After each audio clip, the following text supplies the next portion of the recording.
बिस्मिल्लाहिर्रहमानिर्रहीम बिस्मिल्लाहिर्रहमानिर्रहीम रब्बि इश्रह ली सदरी व यस्सिर ली अमरी वहलुल उक़दतम मिन लिसानी यफ़क़हू क़ौली। इस्लाम दीन फितरत है। इस्लाम से दुनिया बेहतरीन बनती है, आखिरत तो बेहतरीन दुनिया गुजारने का इनाम मिलेगी। आज हम डिस्कस करेंगे।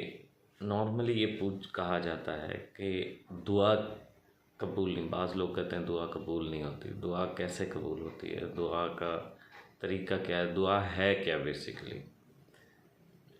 आज आप देख रहे हैं मेरे यूट्यूब चैनल दीन व दुनिया। मैं कोई आलिम दीन नहीं हूँ। अगर कोई बात मेरी गलत लगे तो कमेंट में मेरी रहनुमाई फरमाएं, ताकि मेरी और मेरे व्यूअर्स की रहनुमाई हो सके। दुआ की कबूलियत के लिए अल्लाह अज़्ज़ा व जल ने नेकी तकवा शर्त ही नहीं लगाई। दुआ असल में कबूल होती है आपकी यकीन से। जितना आपका यकीन अल्लाह पे बढ़ता जाता है, उतनी आपकी दुआ ज़्यादा कबूल होती जाती है।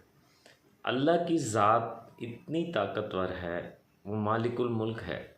वो कहती है कि अगर तुम्हारे तमाम जिन, तमाम इंस, तमाम चरिंद, तमाम परिंद एक मैदान में खड़े होकर मुझसे अपनी ख्वाहिशात के मुताबिक, तमाम ख्वाहिशात के मुताबिक तलब करें और मैं उन सब को अता कर दूँ, तो मेरे ख़जाने में इतनी भी कमी नहीं आती जैसे समंदर में से सुई निकाल ली।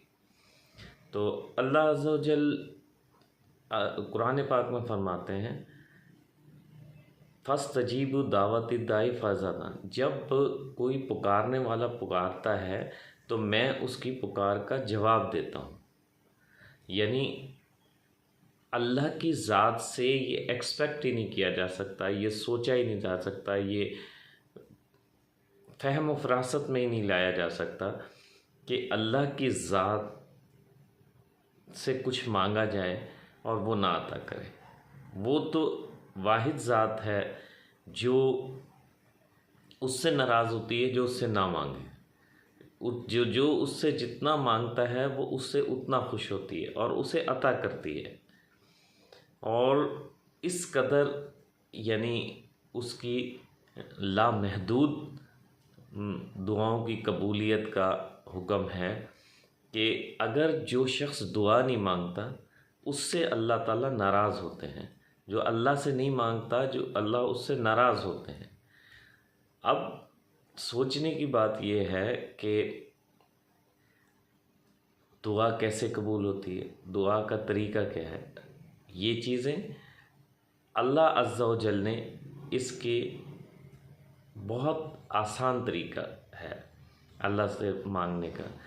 अच्छा, एक चीज़ याद रखनी चाहिए कि दुआ जब भी मांगो तो अल्लाह को मालिक समझ के मांगो, अल्लाह को नौकर समझ के ना मांगो। मालिक और नौकर में फ़र्क, मालिक से मांगने में और नौकर से मांगने में फ़र्क क्या होता है? मालिक से दरख्वास्त डाल के इंतज़ार किया जाता है और उसकी मर्ज़ी है कि वो कबूल कर ले या मना कर दे।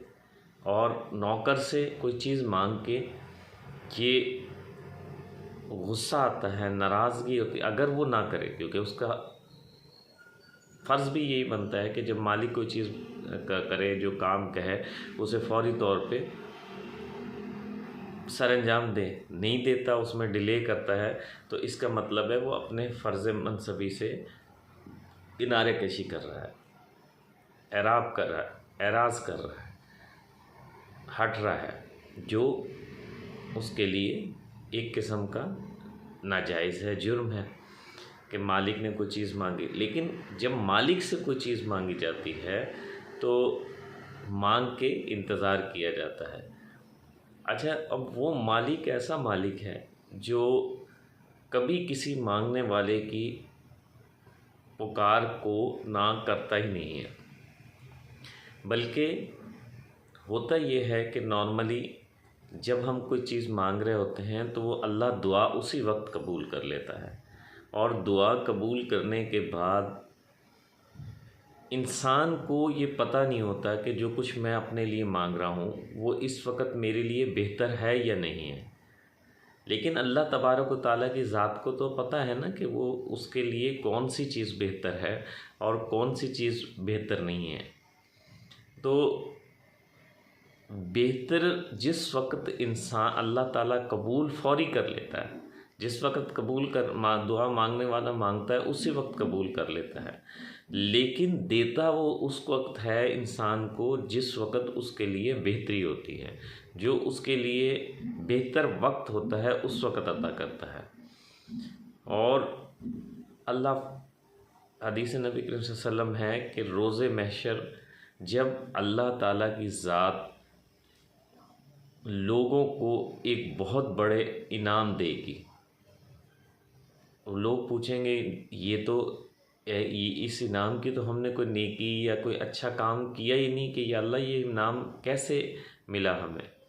तो अल्लाह अज़्ज़ा व जल फरमाएंगे कि ये वो दुआएं हैं जो तुम मुझसे मांगा करते थे और वो ये एक किस्म का स्टॉक हो गई थी तुम्हें, ये उनके लिए उनका तुम्हें सिला दिया जा रहा है, ये उनका इनाम दिया जा रहा है।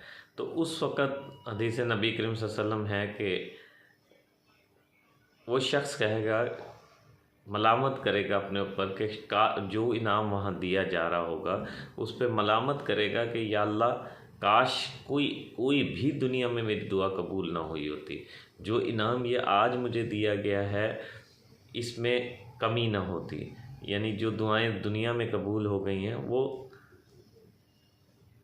हमें यहाँ कम मिल गई ना, कम मिली है तो वो भी ना कबूल हुई होती तो ये यहाँ हमें उसका इनाम ज़्यादा मिलता। तो दुआ की कबूलियत अल्लाह ताला की ज़ात ने से आपकी कुर्बत है, आपकी यकीन है, यानी दुआ की कबूलियत के लिए तकवा शर्त ही नहीं लगी रखी है अल्लाह ताला ने। दुआ तो हर बंदे की अल्लाह कबूल करता है, अच्छा हो बुरा हो, किसी भी किस्म का बंदा हो, अल्लाह उसकी दुआ ज़रूर कबूल करते हैं। अब दुआ की जितनी जल्द कबूलियत की शर्त है आपका अपना यकीन कामिल, आपका अल्लाह से जितना यकीन कामिल ज़्यादा होगा उतनी आपकी दुआ जल्दी कबूल होगी। जितना आपका यकीन कामिल नहीं हो कम होगा उतनी आपकी दुआ देर से कबूल होगी। अब ये मसला नहीं है कि अच्छा अगर आप अल्लाह से मांगते हैं, और एक दफ़ा हज्जाज बिन यूसुफ जो जिनके मुतालिक ये है कि उन्होंने कुरान पाक में एराब भी लगाए और वैसे एक बहुत सख्त दिल सिपा सलात थे, बहुत सारे सादात का भी उन्होंने उन कत्ल कराया, उनका मोटिव जो भी था वो, लेकिन बड़े सख्त दिल सफ़ाक इंसान, जंगजू इंसान कहलाते थे वो। तो एक दफ़ा वो खाना काबा का तवाफ़ कर रहे थे तो एक बुढ़िया, अंधी बुढ़िया आंखें अल्लाह ताला से खाना काबा के सामने मांग रही थी। तो हज्जाज बिन यूसुफ ने सुन लिया उसको। जब हज्जाज बिन यूसुफ ने सुना तो उस बुढ़िया के करीब खड़े हो गए कि और कहने लगे कि बुढ़िया, अगर मैं एक चक्कर लगा के आ रहा हूँ, एक तवाफ़ का एक चक्कर मुकम्मल करके आ रहा हूँ, अगर जब तक तेरी आंखें ना आई ना तो मैं तेरा गर्दन उतरवा दूँगा, मैं तुझे कत्ल करा दूँगा।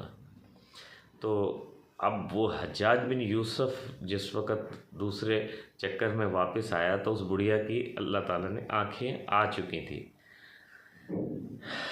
यानी उसने इतनी शिद्दत से अल्लाह से आंखें मांगी कि हज्जाज बिन यूसुफ आंखें तो थी नहीं, गर्दन भी चली जाएगी, या अल्लाह इतनी शिद्दत से मांगी कि या अल्लाह मेरी आंखें, अल्लाह ताला ने उसको बिनाई अता फरमा दी। शिद्दत जो है आपकी शिद्दत डिपेंड करती है कितनी आप यकीन कामिल से, कितनी शिद्दत से अल्लाह से दुआ मांगते हैं।